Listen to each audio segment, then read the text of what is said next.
लखनऊ से लौटने के बाद से विक्रम को वैशाली से मिलने का एक भी मौका नहीं मिला था। आज आखिरकार वह घर से निकला।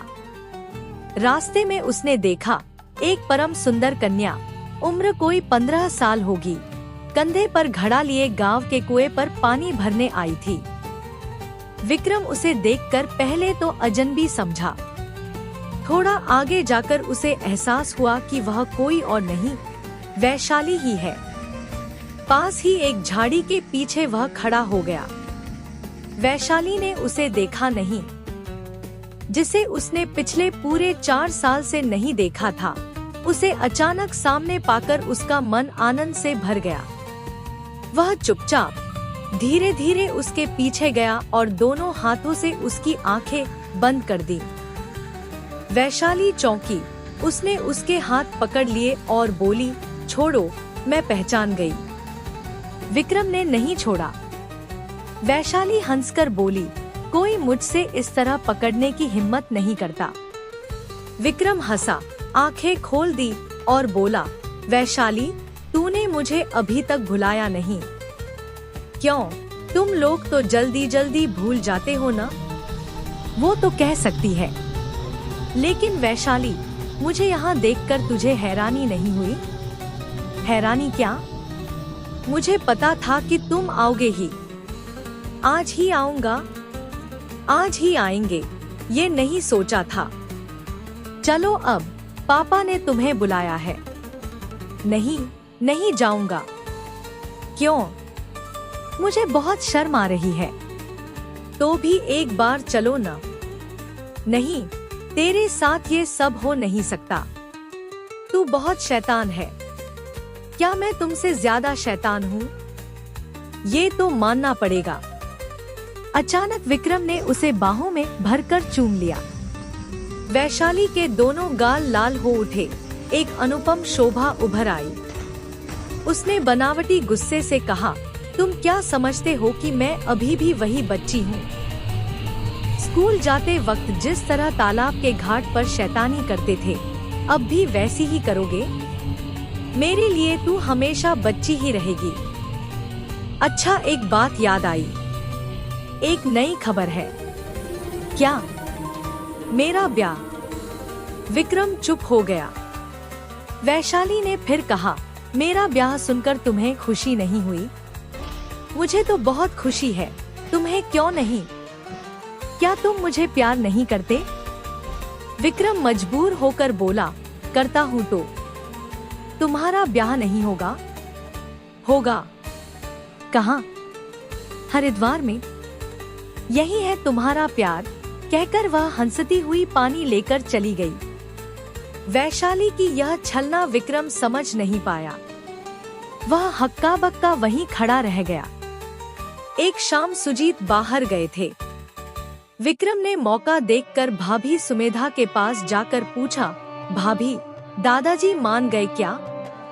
नहीं। विक्रम बोला, तो फिर उपाय? उपाय क्या करूं बताओ? दादाजी तुम्हारी बात मानते ही नहीं।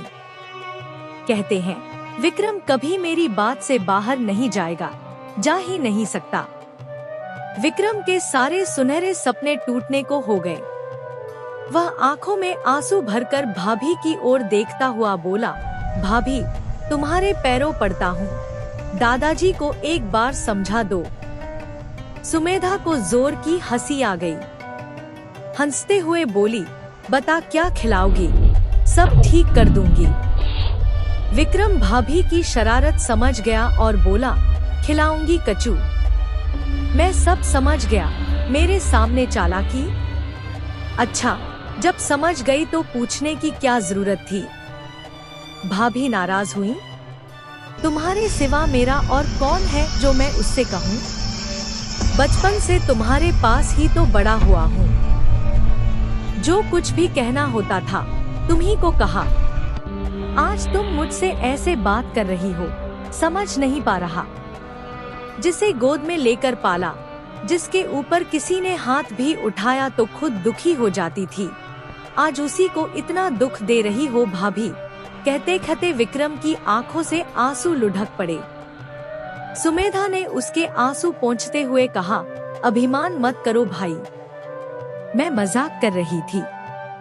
अब जाओ, ब्याह कहीं भागा जा रहा है क्या? विक्रम बिना कुछ कहे धीरे धीरे बाहर चला गया। कुछ ही दिनों में शहनाइयां बज उठी। विक्रम का विवाह था। दादा भाभी की खुशी का ठिकाना न था। चारों तरफ से मित्र बंधु आ गए। बड़े धूमधाम से विवाह संपन्न हुआ। शुभ दिन विक्रम अपनी मनचाही मूर्ति को लेकर घर लौटा। अगले दिन जब सबने नई बहू देखी तो सबकी प्रशंसा करने की होड़ लग गई। प्रशंसा करना भी बनता था। वैशाली का रूप वर्णन से परे था और गुणों में भी कोई कमी नहीं थी। खैर, इस विवाह के बाद घर फिर से नई मुस्कान से भर उठा। कुछ दिन सुख शांति से कटे। फिर अचानक सुजीत के घर पर विपदा का बाढ़ आ गया।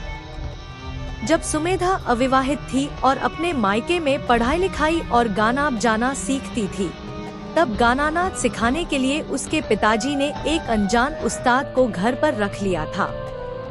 सुमेधा दिन रात उसी उस्ताद के साथ नाच गाने में डूबी रहती। उस्ताद भी जी जान से उसे सिखाता। उस वक्त सुमेधा की उम्र 13 के आसपास रही होगी। उसका रूप ऐसा था मानो भरी नदी किनारे किनारे लबालब उफन रही हो। आखिरकार उस्ताद ने भी अपना संयम खो दिया। सुमेधा रोज उस्ताद के साथ नदी किनारे सैर करने जाती। उस्ताद मन की बात कहने को बेचैन रहता, पर कहने की हिम्मत नहीं जुटा पाता था। ऐसे कई महीने बीते। एक दिन सैर करते हुए उस्ताद ने अचानक सुमेधा के दोनों हाथ पकड़ लिए और बोला, सुमेधा, अगर तुम मुझसे शादी कर लो तो मैं सुखी हो जाऊं। सुमेधा लज्जा से भरकर बोली, छः, ये आप क्या कह रहे हैं? आप गुरु हैं, पिता तुल्य। आपके मुंह से ये बात शोभा नहीं देती। उस्ताद कुछ और बोल न सका।